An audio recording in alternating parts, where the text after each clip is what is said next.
महीने से ज़्यादा हो गया शायद हम लोग एक ही टॉपिक सुनते आ रहा है, वो है प्रार्थना। और अभी भी मैं बाइबल स्टडी कुछ प्रार्थना के विषय में कुछ बातों को रखना चाहता हूँ। और 2 सप्ताह पहले अमित भैया ने एक टॉपिक जो प्रार्थना के विषय में एक बात को बोला था कि प्रार्थना करने से क्या-क्या फ़ायदा है। ठीक है? यही बोला था ना अमित भैया? प्रार्थना करने से क्या-क्या हमें फ़ायदा है, इसके बारे में बोला था। और आज हम देखेंगे कि प्रार्थना नहीं करने से क्या-क्या नुकसानी है। प्रार्थना नहीं करने से क्या-क्या नुकसानी है, हम वो देखेंगे। फ़ायदा है प्रार्थना करने से, नहीं करने से नुकसान ही है। हम ये टॉपिक थोड़ा हम देखेंगे। अ, अगर हम देखते हैं कि कहीं पर भी जब हम पहले काम जाते हैं या फिर कोई कंपनी जब हम चूज़ करते हैं काम करने के लिए, तो सबसे पहले हम देखते हैं कि क्या-क्या एडवांटेज है, क्या-क्या फ़ायदा है उस कंपनी में काम करने के लिए, क्या-क्या हमें चीज़ें वहाँ पे मिलता है, क्या-क्या बोनस वगैरह, ये बहुत सारी चीज़ों को हम देखते हैं कि क्या-क्या फ़ायदा उस कंपनी में मिलता है। तभी जाके हम वहाँ पे काम करते हैं।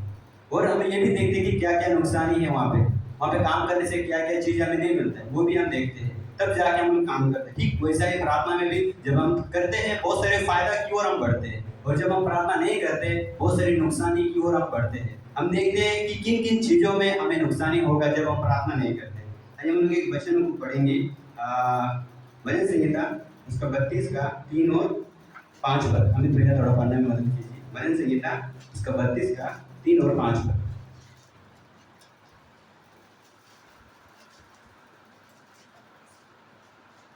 भजन संहिता 32 उसका 3 और 5।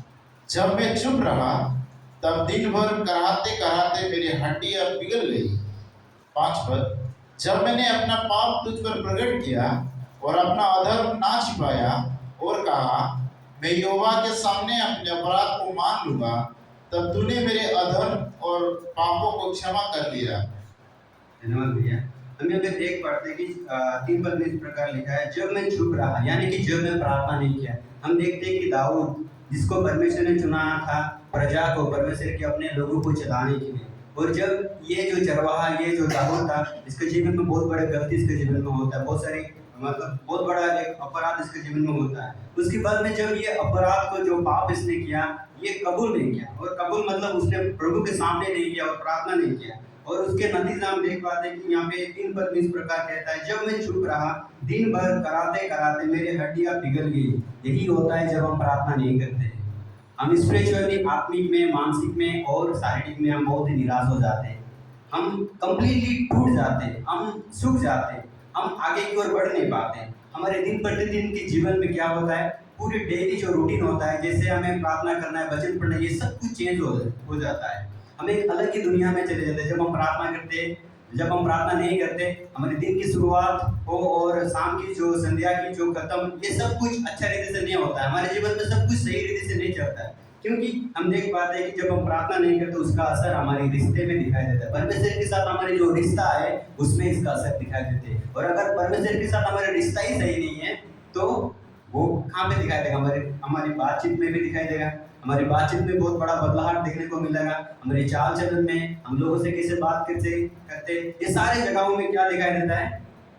एक बहुत बड़ा प्रभाव दिखाते हैं, क्योंकि हमारा रिश्ता जो टूटता है और हम प्रार्थना नहीं करते, और हम दिन प्रतिदिन अपवित्रता या फिर अशुद्धता या फिर संसार की मलिनता में जिंदगी व्यतीत करने लगते हैं। हम भूल जाते हैं कि हम क्या है, कौन है, क्या नहीं, ये सब कुछ हम भूल जाते हैं, और हम लोग अपवित्रता के जीवन में जीवन व्यतीत करते लगते हैं।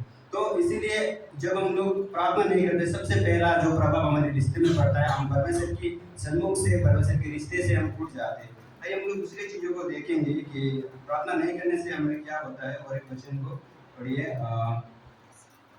याकूब का पत्री 5 का 16। याकूब का पत्री 5 से दिया उसका 16।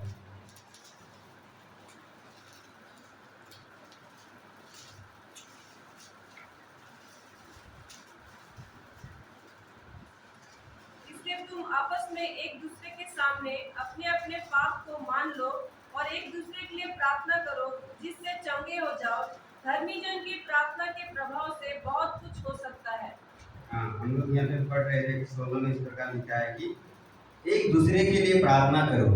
जब हम प्रार्थना नहीं करते, तो हम क्या नहीं करते कि हम औरों के लिए, दूसरों के लिए हम कभी भी ये मौका को हम गवा देते। पहले हम लोग देखा कि हमारे रिश्ते टूटता है, और सेकेंडली हम देख पाते कि जब हम प्रार्थना नहीं करते, क्या करते कि जो मौका हम सबको प्रभु ने दिया है, परमेश्वर के द्वारा में दिया है कि हम एक दूसरे के लिए प्रार्थना करना है, जो इंग्लिश में बोलता है इंटरसेडिंग प्रेयर। तो हमें यहाँ पे लिखा है प्रे फॉर ईच अदर, हम एक दूसरे के लिए प्रार्थना करना है। अगर हम लोग प्रार्थना नहीं करते तो हम एक दूसरे के लिए कैसे प्रार्थना करेंगे? प्रार्थना नहीं कर सकेंगे। हम देखते हैं कि इफिसियों का पत्री में भी लिखा है पवित्र जनों के लिए प्रार्थना करो। हम लोग सुबह में सुना था, राजेंद्र भैया बोल रहा था कि बहुत सारे बड़े बड़े लोग हैं जो यूएस में रहता है और हमारी कलीसिया के लिए प्रार्थना करते हैं। और आज भी बाइबल हमें इस प्रकार बताता है कि हम औरों के लिए प्रार्थना करना है। औरों के लिए कब प्रार्थना कर सकेंगे? जब हम लोग प्रार्थना करेंगे। अगर प्रार्थना नहीं करने से हम लोग दूसरों के लिए प्रार्थना कर कभी नहीं पाएंगे। तो बाइबल हमें यहाँ पे याकूब का पत्री में बताता है, इफिसियों का पत्री में 6:18 में बताता है पवित्र जनों के लिए प्रार्थना करो और एक दूसरे के लिए प्रार्थना करो। और अब्राहम ने प्रार्थना किया किसके लिए? सदोम गमोरा के लिए प्रार्थना किया। और हम देख पाते हैं मूसा ने भी प्रार्थना किया इजराइल लोगों के लिए। और हम देख पाते हैं एजरा ने लोगों की पापों के लिए प्रार्थना किया, और एलाइजा भी प्रार्थना किया। यहाँ तक यीशु मसीह भी प्रार्थना किया हम सब एक यूनिटी पे रहने के लिए, हम सब एक एकता पे रहने के लिए, और हम आपस में ऐसा बंधन में रहे ताकि हम ना टूटे, इसके लिए प्रार्थना की, ताकि हम प्रलोभन पाप की ओर हम ना बढ़े। इसीलिए यीशु मसीह भी हम सब के लिए प्रार्थना की। तो कई बार हम प्रार्थना तो करते हैं, लेकिन हम 100 में से 90% प्रार्थना हम अपने लिए करते हैं। हम औरों के लिए प्रार्थना कभी नहीं करते। 90% हम क्या करते हैं कि अपने लिए प्रार्थना करते हैं, हमारे बच्चे के जीवन पे ये होना है, वो होना है, मेरे लिए ये होना है, हमेशा मेरे लिए। हम एक प्रार्थना में हम स्वार्थ को देख पाते हैं, लेकिन हमें प्रार्थना औरों के लिए करना चाहिए। प्रार्थना कीजिए, अपने लिए प्रार्थना करना मैं गलत नहीं कह रहा हूँ, प्रार्थना करना है, लेकिन औरों के लिए बहुत ही जरूरी है प्रार्थना करने के लिए। जिस प्रकार अब्राहम ने सदोम गमोरा के लिए प्रार्थना किया था, जिस प्रकार मूसा ने प्रार्थना किया था, और हम देख पाते हैं कि इजरा ने प्रार्थना की, यीशु मसीह ने भी हम सब एकता पर रहने के लिए और पाप और प्रलोभन में ना पड़ने के लिए प्रभु यीशु मसीह ने प्रार्थना किया। अगर ये सारे लोग अगर एक दूसरे के लिए प्रार्थना किया, तो हमारी भी जिम्मेदारी बनता है कि हम एक दूसरे के लिए प्रार्थना करना चाहिए। हमारे लिए भी करना चाहिए, लेकिन कम, और औरों के लिए बहुत ज़्यादा। तो हम देख पाते हैं कि जब हम प्रार्थना नहीं करते, और ये भी जो मौका को हम गवा देते, हम औरों के लिए, दूसरों के लिए प्रार्थना करने का मौका को हम गवा देते जब हम प्रार्थना नहीं करते। आइए हम लोग तीसरे चीज़ों में जाएंगे। मत्ती रचित सुसमाचार उसका 17 का 16 पद। मत्ती रचित सुसमाचार उसका 17 का 16 पद।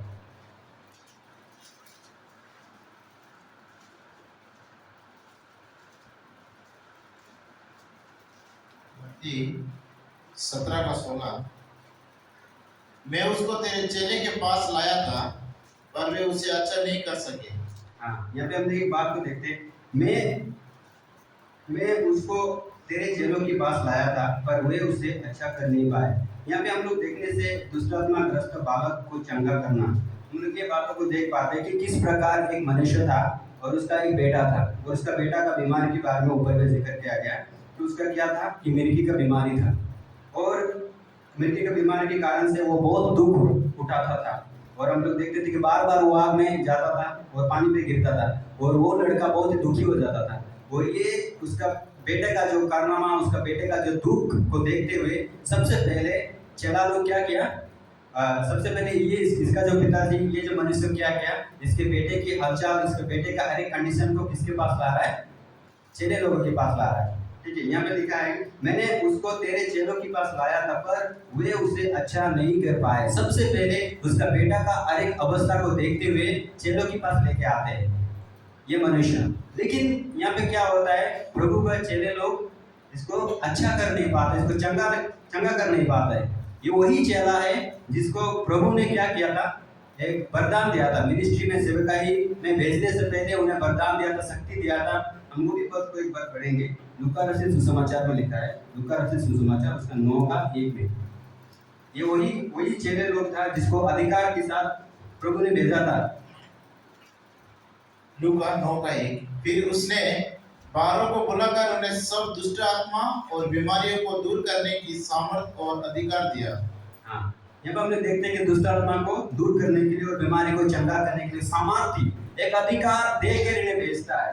लेकिन यहाँ पे अधिकार पाता है ये लोग, पाने की बात में भी ये जगह में अटरली बोलते हैं ना, जिसको संपूर्ण रीति से एक फेलियर हो जाते हैं।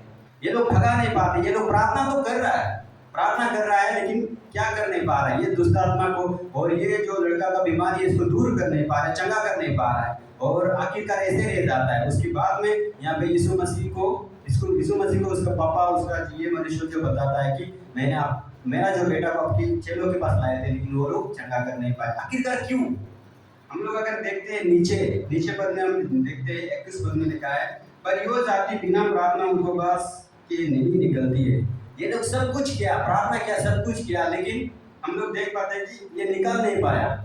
एक्सपीरियंस जिसको हम कहते हैं एक्सपीरियंस, हम संसारी जगहों में जब जाते हैं ना, हमें पूछते हैं कि कितने सालों का एक्सपीरियंस है, हम कहते हैं कि 2 साल 3 साल, तभी हमें वो जगह पे लेता है। कई बार सेवा में भी क्या होता है, हमारे एक्सपीरियंस को हम ढूंढते हैं। हाँ, जब हम लोग गॉस्पेल शेयर करते हैं, दूसरों को सुसमाचार बांटते हैं, ठीक है मैं 10 साल से गॉस्पेल शेयर कर रहा हूँ तो मैं ऐसे ही बता दूंगा, कोई प्रॉब्लम नहीं, मैं ऐसे शेयर कर दूंगा, वो लोग सुनेगा, ये नहीं होता है। प्रभु की सेवा का भी एक्सपीरियंस कुछ भी काम नहीं करता, एक्सपीरियंस भी चाहिए, साथ ही साथ प्रार्थना भी चाहिए। तो ये लोग क्या नहीं किया था, एक्सपीरियंस से बहुत सारे भगाया, बहुत सारे लोगों को चंगा किया, ये सब कुछ ठीक है, लेकिन ये जगह पे लोग अटक रहा है कि वो लोग प्रार्थना नहीं किए और अपने एक्सपीरियंस के साथ में ये जो भूत है और ये जो इस लड़के को लोग अच्छा कर नहीं पाए। इसीलिए आत्मिक सेवा में भी कई बार हम लोग फेलियर हो जाते हैं, हम लोग लोगों को प्रभु में ला नहीं पाते, क्योंकि हम लोग अक्सर एक्सपीरियंस में खड़े होते हैं और इसीलिए हम लोग अटरली फेलियर हो जाते हैं। इसीलिए प्रार्थना जब हम करते हैं तो हम प्रार्थना नहीं करने से हमारे कुछ भी मिराकल्स, कुछ भी ऐसा जो चमत्कार हमारे जीवन पे हम देख नहीं पाएंगे। इसीलिए प्रार्थना नहीं करने से कुछ भी चमत्कार हमारे जीवन में हम लोग देख नहीं पाएंगे। इसीलिए पहले हम देखा कि रिश्ते में दरार आता है और हम देखते हैं कि औरों के लिए प्रार्थना करने के जो मौका हम सबको दिया गया है वो भी मौका हम गवा देते। और हम तीसरा देख पाते हैं कि किस प्रकार प्रार्थना नहीं करने से हमें चमत्कार और कुछ भी बदलाहट हम देख नहीं पाएंगे इस समय कहीं में भी। और हम लोग चौथा में देखेंगे जो सबसे इम्पोर्टेंट है, मत्ती रचित सुसमाचार उसका 26 का 41।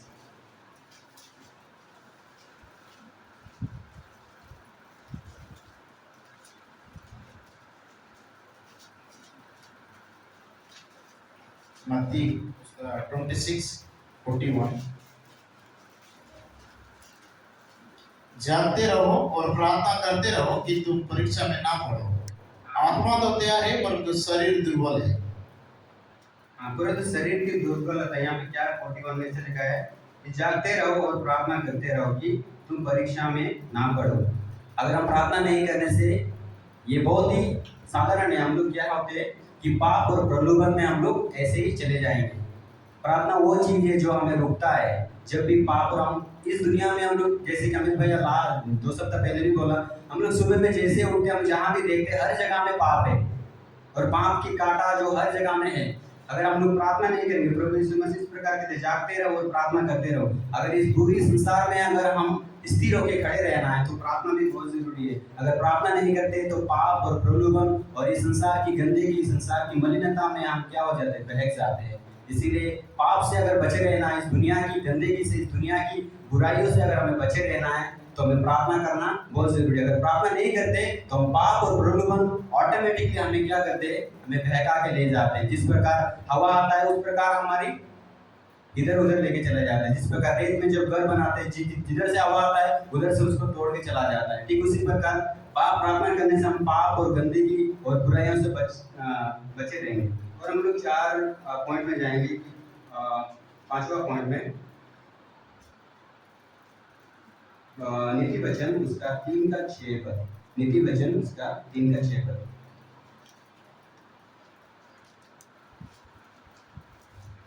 उसी को स्मरण करके सब काम करना, तब वो तेरे लिए सीधा मार्ग निकालेगा। और एक बार तेरी उसी को स्मरण करके सब काम करना, तब वो तेरे लिए सीधा मार्ग निकालेगा। और एक पदों को आप मेरे लिए पढ़ दीजिए, भजन संहिता उसका 32 का 8।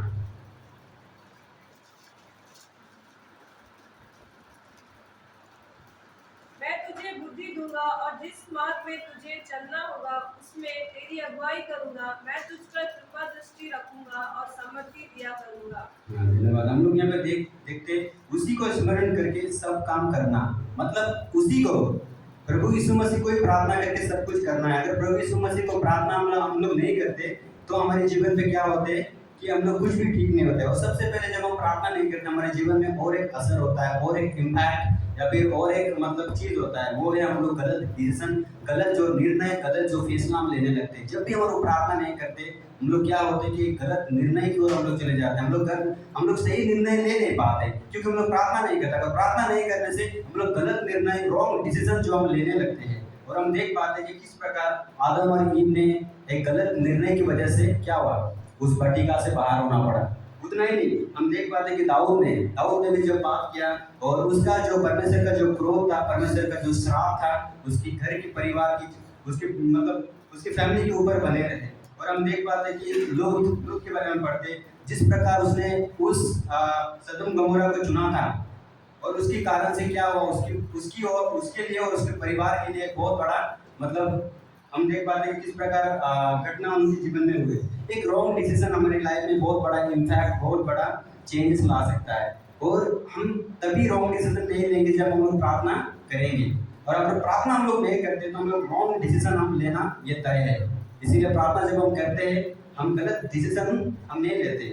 इसीलिए बहुत सारे लोग प्रार्थना नहीं करते और जिसकी खातिर हम कहाँ जाना है, क्या कहाँ नहीं जाना है, क्या करना है, क्या नहीं करना है, क्या बोलना है, क्या नहीं बोलना है, और किसको शादी करना है, किसको नहीं करना है, हमारे करियर के लिए बहुत सारी चीज़ों में हम फंस जाते हैं क्योंकि हम लोग प्रार्थना नहीं करते। और प्रार्थना नहीं करने से ये सारे नतीजा हमें देखने को मिलता है। हम लोग एक पदों को पढ़ेंगे, यहोशू उसका 7 अध्याय 1 से 4 पद तक पूरी क्लियर से पढ़ेंगे। यहोशू उसका 7 अध्याय 1 से 4 पद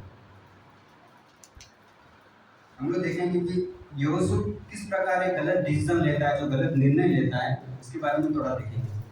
जोशुआ चैप्टर 7 वर्स 1 to 4।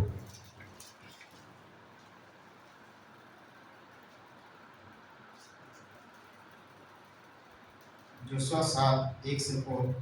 परंतु 2 से पढ़िए, 2 से 5 तक। यहोशू ने एरियो से ये नामक नगर के पास जो बेतबेन से अलग हुआ, बेतल के पूर्व की ओर है, कुछ पुरुष को ये कहकर भेजा, जाकर देश का भेद ले आओ। और उन पुरुषों ने जाकर एक का भेद लिया और उन्होंने यीशु के पास लौटकर कहा, सब लोग वहां ना जाए, कोई 2-3 हजार पुरुष जाकर एक को जीत सकते हैं। सब लोगों को वहां जाने का कष्ट ना दे, क्योंकि वे लोग थोड़े ही हैं।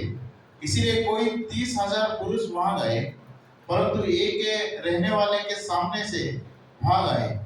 तब एक के रहने वालों ने उनमें से कोई 36 पुरुष मार डाले और अपने फाटकों से समरीम तक उनका पीछा करके तराई में उनको मारते गए। तब लोगों का मन पिघलकर जल सा बन गया। तब यीशु अपने वस्त्र फाड़े और वो और इस्राएली वृद्ध लोग यहोवा के संदूक के सामने मुंह के बल गिरकर पृथ्वी पर सांस तक पड़े रहे, और उन्होंने अपने अपने सिर पर धूल डाली। और यीशु ने कहा, हाय प्रभु यहोवा, तू अपनी इस प्रजा को यरदन पार क्यों ले आया? क्या हमें एमोरियों के वश में करके नष्ट करने के लिए ले आया है? भला होता कि हम संतोष करके यरदन के पास पार हो जाते। हम लोग यहाँ पे एक इंसिडेंट को देखते हैं, कहानी को हम देख पाते हैं किस प्रकार यहोशू ने बिना प्रार्थना किए प्रभु से कुछ भी डिसीजन, प्रभु से कुछ भी सलाह नहीं लिया और बिना सलाह लिए वो एक निर्णय लेता है कि यहाँ पे ए नामक एक नगर था और जिस नगर को ये लोग कब्जा करना था। और ये नगर को कब्जा करने से पहले यहाँ पे कुछ जासूसी, जिसको कहते हैं हम लोग स्पाई बोलते हैं इंग्लिश में, और जिसको हम जासूसी कहते हैं। तो वहाँ पे कुछ लोगों को भेजते हैं कि ये नामक नगर में जाओ और देखो कि वहाँ पे कितना बड़ा जगह है और कितने सारे लोग हैं, और देख के मुझे बताओ कि हम लोग वो जो नगर को कब्जा कर पाएंगे या नहीं पाएंगे, वो सारे रिपोर्ट मुझे दो बोल के। यहाँ पे हम लोग देख पाते हैं कि यहोशू इस प्रकार लोगों को भेजता है और यही स्पाई लोग वहाँ पे जाके छानबीन करता है। और छानबीन करने के बाद में क्या कहते हैं कि वहाँ बहुत सारी छोटा एक जगह है और वहाँ पे बहुत सारे लोगों को जाने के लिए कोई ज़रूरी नहीं है, कम से कम 2-3 हज़ार वहाँ पे जाने से वो जगह को हम लोग कब्जा कर पाएंगे। और ऐसे बहुत सारे लोगों को भेज के क्या फ़ायदा है, इस प्रकार से सलाह दे रहा है। और ये भी जोशुआ क्या है कि ये भी उन्हीं की बातों में, जो स्पाई भेजा था, जो जासूसी भेजा था, उन्हीं की बातों में आके ये भी क्या किया, कुछ लोगों को वहाँ पे भेजते हैं कब्जा करने के लिए। जब कब्जा करने के लिए भेजते हैं ये लोग बहुत ही बुरी तरीका से फेलियर हो जाते हैं। लगभग 36 लोगों को ये लोग मार गिराते हैं, क्योंकि ये डिसीजन जो जोशुआ ने लिया था ये खुद से लिया था, प्रार्थना के साथ नहीं लिया था। और प्रार्थना के साथ हम लोग अगर कुछ भी डिसीजन नहीं लेते तो उसका नतीजा हमें ये मिलता है। इसीलिए बाइबल में हमें अलग अलग एग्जाम्पल दिया गया कि जैसे कि मैंने पहले बताया, आदम और ईव ने गलत निर्णय लिया जिसकी वजह से वो पट्टिका से बाहर आना पड़ा। और यहाँ पे जोशुआ के बारे में पढ़ते हैं, परमेश्वर के सामने कुछ भी बातों को नहीं रखा। प्रभु हम सबको चाहते हैं कि हम सब लोग मिलजुल के हर एक कामों को करें, प्रार्थना करें, लेकिन जोशुआ क्या किया कि कुछ ही लोगों को भेजा और कुछ अपने से निर्णय लिया, और जिसका नतीजा हम देख पाते कि 36 लोगों को मार दिया और उन्हें बहुत भगाया भी वहाँ पे। ये चीज़ होता है जब हम लोग प्रभु की सन्मुख प्रार्थना नहीं करते और प्रभु से हम बातें नहीं करते। हम लोग एक व्यक्ति के बारे में पढ़ते, समूह के बारे में, वो बताता है इस प्रकार, प्रभु आप बताइए क्या करना है, मैं सुनता हूँ। आजकल ये नहीं होता है। हम लोग हर बार लोग हमें जैसे सलाह देते हैं, लोग हमें यहाँ जाने के लिए बोलते हैं, वहाँ जाते हैं, लोग ये करने के लिए हम ज़्यादातर लोगों को फोकस करते हैं, ज़्यादातर लोग जो बोलते हैं वही करते हैं, लेकिन परमेश्वर की ओर हम प्रार्थना भी नहीं करते, परमेश्वर की ओर पूछते भी नहीं है, और जिसका नतीजा हमारे डिसीजन में देखने को मिलता है। तो इसीलिए हम लोग जब भी प्रार्थना करने वाला बनना चाहिए, क्योंकि प्रार्थना करने से बहुत सारे फायदा है। और प्रार्थना नहीं करने से हम क्या देखा है कि हमें गलत निर्णय हम जीवन में लेने लगते हैं, और हम देखा कि हमारे रिश्ते भी टूटता है, और हम औरों के लिए प्रार्थना भी नहीं कर पाते। ये बहुत सारे चीज़ जो हमारे जीवन में नुकसानी होता है। इसीलिए प्रभु चाहता है कि हम प्रार्थना करने वाले बने। और यहाँ पे एक व्यक्ति ने इस प्रकार कहा, सामूल ने इस प्रकार कहा कि अगर मैं प्रार्थना नहीं करता हूँ तो मैं प्रभु के विरोध में पाप करता हूँ। इसीलिए प्रार्थना हम सबको करना जरूरी है। अगर प्रार्थना नहीं करता हूँ तो प्रभु के लिए हम पापी ठहरते और प्रभु के विरुद्ध में हम पाप करते। और एक ऐसा भी व्यक्ति इस प्रकार कहा कि प्रार्थना जब हम नहीं करते, हम प्रभु को ये कहते हैं, हम ये अपने आप को इस जगह पे लेके आते हैं कि मुझे प्रभु की जरूरी ही नहीं है, मुझे प्रभु की कोई जरूरी नहीं है, I am not need God, मुझे परमेश्वर की जरूरी नहीं है। हम उस निर्णय वैसे इस जगह में हम आ जाते हैं। इसीलिए प्रभु चाहते हैं कि हम प्रार्थना करें। और हम लोग दुनिया में भले ही बहुत सारे बड़े बड़े काम जो अलग अलग लोग करते हैं हम वैसे नहीं कर पाते, लेकिन प्रभु चाहते हैं कि हम सब विषय के लिए प्रार्थना करने वाला बने, ताकि जब हम प्रार्थना करते हैं हम पाप और प्रलोभन से हम बचे रहेंगे। जब प्रार्थना करते हैं हम बहुत सारे विषय को प्रभु के सम्मुख ला पाएंगे, और जब प्रार्थना करते हैं हम सही डिसीजन हम जीवन में लेने लगेंगे। तो ये प्रार्थना नहीं करने का जो डिसएडवांटेज, जो नुकसानी है, तो हम लोग डिसएडवांटेज की ओर नहीं, नुकसानी की ओर नहीं, बल्कि जैसे अमित भैया ने बोला कि हम लोग फायदा करने से, प्रार्थना करने से फायदे मिलता है, और वही हमें प्रार्थना करना है और हमें फायदे में जाना है। क्योंकि हम सब चाहते हैं कि हमारे जीवन में तरक्की हो, हम सब चाहते हैं कि हमारे जीवन में उन्नति हो। ऐसा कोई व्यक्ति नहीं है जो ये ना चाहता हो कि हमारी नुकसानी हो, हमारी कमी घटी हो, हमारी कुछ भी कमी हो। हम सब चाहते हैं कि उन्नति हो। तो प्रार्थना में उन्नति है, इसीलिए हम लोग प्रार्थना करने वाला होते हैं। प्रभु के नाम की महिमा हो।